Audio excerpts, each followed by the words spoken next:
अभी मैं खगड़िया स्टेशन से 200 मीटर दूर स्थित कमलपुर मोइन झील में नौका विहार कर रहा हूँ और यहाँ झील के दृश्य को देखकर मैं भाव विभोर हो चुका हूँ। इसके लिए मैं यूट्यूबर्स विवेकानंद चौरसिया जी को बार बार नमन करता हूँ, जिन्होंने इस गुमनामी में खोई हुई झील को खगड़िया के मानस पटल पे ला के रख दिया, जिन्हें दूर दूर तक के लोग नहीं जानते हैं। इनके माध्यम से आज प्रशासनिक, राजनीतिक, हर क्षेत्र के लोग यहाँ आ रहे हैं, सामाजिक।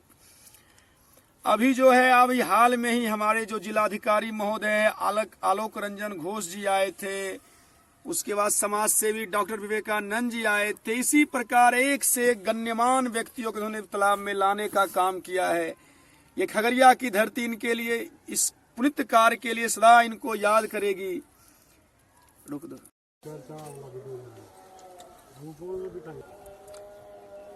इस झील की सबसे बड़ी खासियत यह है कि खगड़िया स्टेशन से मात्र 200 मीटर की दूरी पर आप लोग देख रहे होंगे।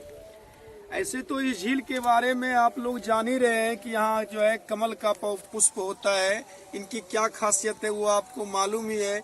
यहाँ का मछली काफी स्वादिष्ट होता है, लेकिन सबसे बड़ी बात जो इस झील को सौंदर्यीकरण करने का पर्पस है वो यह है कि यह झील खगड़िया स्टेशन से सटा हुआ है।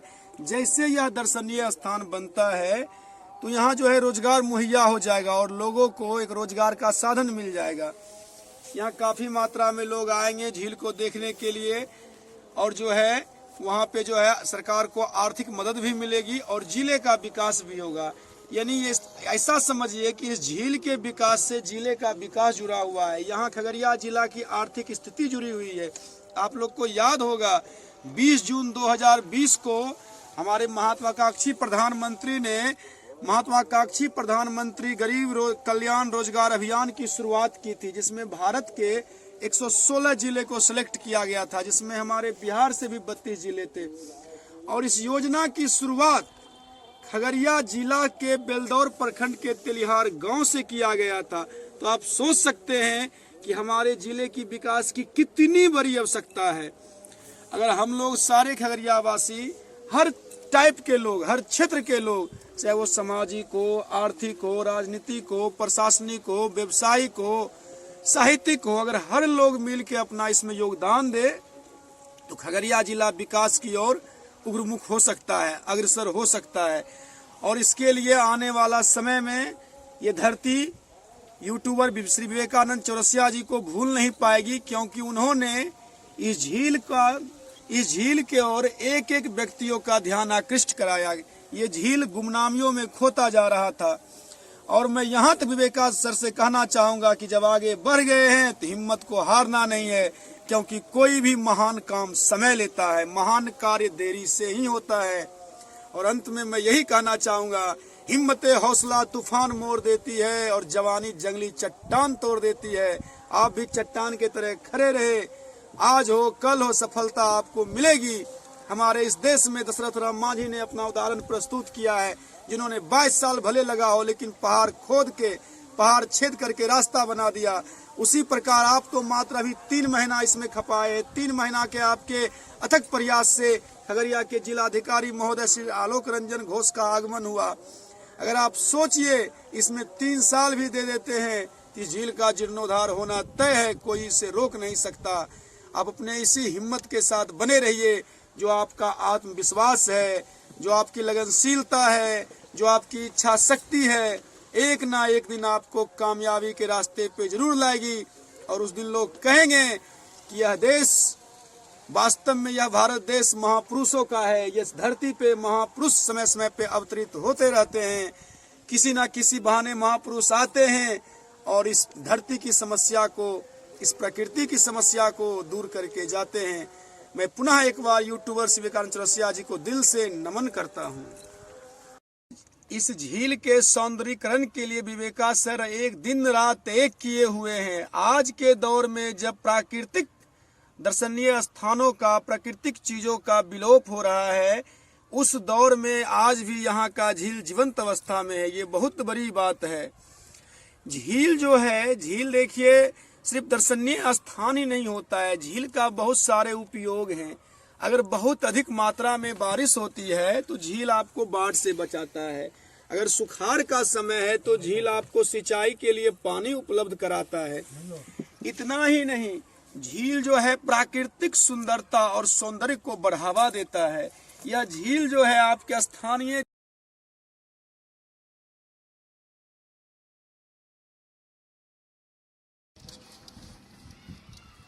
यह खगड़िया जिला का लोटस लेक मोइन झील है, जो कमलपुर और सनौली के बीच अवस्थित है। और यह झील क्यों फेमस हो गया है? इस झील के फेमस होने का मेन कारण है कि इसमें भारत का राष्ट्रीय पुष्प कमल का पौधा उगता है। और आसपास देख रहे हैं, यह सरकंडा या खरी का पौधा है, बहुत दूर तक फैला हुआ। यूँ तो झील के किनारे किनारे करीब 1.5 किलोमीटर जमीन में यह पहले उगता था, लेकिन बाढ़ के बाद यह बहुत थोड़ा जगह में सिमट कर रह गया। यह वही सरकंडा का पौधा है जिससे कि आप बचपन में दावत कलम में के साथ लिखते होंगे। इस पौधे का जो उपयोग होता है अभी फिलहाल पान के पौधा को ऊपर चढ़ाने में, घर बनाने में होता है, लेकिन हम लोग बचपन में जो उपयोग करते थे इसका कलम बनाते थे और स्याही में डुबोकर कागज पर लिखते थे। और यह देखिए आपके पास जो पौधा है वह सफेद कुमोदनी का पौधा है, व्हाइट वाटर लिली है। इधर सनौली बस्ती है, पास ही गौशाला है जहाँ पर कि खगड़िया जिला का फेमस मेला लगता है। इस गौशाला मेला के बारे में जितेंद्र बाबू क्या कहना चाहेंगे? बोलिए गौशाला मेला के बारे में। मेला के बारे में आप कुछ कहना चाहेंगे? क्या इसका इम्पोर्टेंस है? यहाँ क्या सब बिकता है? मैंने सुना है कि यहाँ सबसे बड़ा लकड़ी का बाजार का मेला लगता है। खगड़िया का गौशाला मेला की पॉपुलैरिटी काफी दूर दूर तक है। ये मेला आज से नहीं, लंबे समय से चलता आ रहा है। इस मेला के आने की उम्मीद में लोग सालों भर अपने आज से उम्मीद लगाए रहते हैं कि जैसे छठ पर्व खत्म होगी उसे वैसे ही मेला शुरू होगा। और लोग मेला 1-2 दिन नहीं, लगभग 10 दिन, यानी छठ पर्व के अगले दिन से कहिए पूरे पूर्णिमा तक मेला लगभग रहती है। और लोग 100 परिवार 1 दिन नहीं, 2 दिन नहीं, कम से कम हमको लगता है प्राय लोग 4 दिन 5 दिन जाके देखते ही हैं, क्योंकि ऐसा कोई झूला नहीं होता है जो यहाँ के मेला में नहीं आता। और भी तरह तरह के जादूगर, बच्चे के खेलने के सामान, और सबसे बड़ी बात जो है लोग अपने बेटी के शादी विवाह में जो देते हैं घरेलू सामान, पलंग हो, चौकी हो या कोई भी चीज हो, वो गौशाला मेला में उपलब्ध रहता है, जो एकदम सस्ते दरों पे मिलता है। तो लोग खासकर इस आस में भी ध्यान लगाए रहते हैं कि बाल बच्चे की शादी करनी है, विवाह करनी है। जब गौशाला मेला लगेगा, तो जब सामानों का बाजार लगेगा, तो अपने बेटी के दुरागमन के लिए या विवाह के लिए वहाँ से पलंग वगैरह सब लेके रखना है। इस प्रकार हमारा गौशाला मेला तो खत्म हो जाता है, लेकिन यहाँ लकड़ी का बाजार महीना 2 महीना चलते रहता है। ये गौशाला मेला देखने के लिए इतना ही नहीं, जो हमारे लोग के नाते रिश्तेदार होते हैं वो आस लगाए बैठते हैं। हम लोगों से पूछते रहते हैं कब उसका जो है ओपनिंग हुआ, कब तक चलेगा। और वो लोग आते हैं और हम लोग जो है उन लेके जाते हैं, उन्हें घुमाते हैं, उन्हें यहाँ की खूबसूरती के बारे में बताते हैं और अपने जिले की क्या खासियत है वो सब समझाते हैं, जिस वजह से वो लोग प्रसन्न होते हैं। और हमारे जिले में गौशाला मेला दूर दूर तक विख्यात है। और उम्मीद है, और यहाँ की प्रशासन लोग जो होती है बहुत अच्छे तरीका से गौशाला मेला का प्रबंध करती है। लोग शांतिपूर्ण तरीका से देखते हैं, ना किसी को आने में कोई कठिनाई होती है, ना किसी को जाने में कोई कठिनाई होती है। इसके लिए हम अपने जिले के प्रशासन को भी तहे दिल से धन्यवाद देते हैं और उम्मीद करते हैं इसी प्रकार गौशाला मेला हर साल लगते रहे। हम लोग और हमारे लोग के नाते रिश्तेदार आते रहे, देखते रहे, सामानों की बिक्री होते रहे। इस बहाने रोजगार वालों का पेट चलता रहे। धन्यवाद। और 7 प्रखंड भी है वर्तमान में, और यह जिला फेमस है मक्का उत्पादन के लिए। और चूंकि यहाँ 7 नदियाँ बहती है, तो यह जो है पशुपालन के लिए भी प्रसिद्ध है। और यहाँ काफी मात्रा में दूध का उत्पादन होता है, मछली का भी उत्पादन होता है। और यहाँ इससे जुड़ा हुआ उद्योग धंधा स्थापित हो सकता है।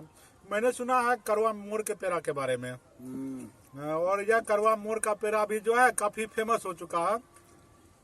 और यह करवा में मोर का पेड़ा जो है अपने स्वाद के लिए जाना जाता है। फिलहाल आइए हम अपने इस लोटस लेक मोइन झील की बात करते हैं। और जैसा कि अभी हमने अपने नाविक फूलचंद जी से बात किया है कि नाव पर रहते हैं, प्यास लगती है तो क्या करते हैं, तो उन्होंने बताया कि इस झील का ही पानी पीते हैं। मैंने कहा किसी तरह का बीमारी नहीं होता, कहा नहीं, और इस झील के पानी में और अधिक डाइजेस्टिव पावर है, भोजन को बड़ा आसानी से पचा देता है यह। क्या फूलचंद जी? हाँ सही है। प्यास लगने पर इसी झील का पानी पीते हैं आप? हाँ इसी को पीते हैं। वाह।